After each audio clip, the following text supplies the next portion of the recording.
বিএনপির ভারপ্রাপ্ত চেয়ারম্যান তারেক রহমান শিগগিরই দেশে ফিরবেন বলে মন্তব্য করেছেন দলটির স্থায়ী কমিটির সদস্য সালাউদ্দিন আহমেদ।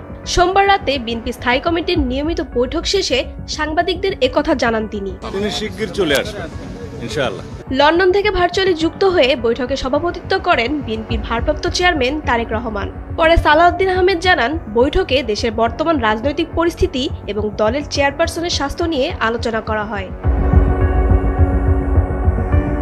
গুলশানে বিএনপি চেয়ারপারসনের রাজনৈতিক কার্যালয়ে রাত 8:30টায় শুরু হওয়া বৈঠক শেষ হয় 11টায়।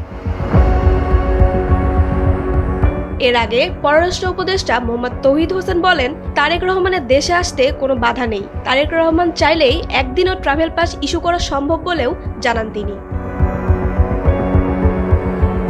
মোজাহিদা মোশাররত, সময়ের আলো।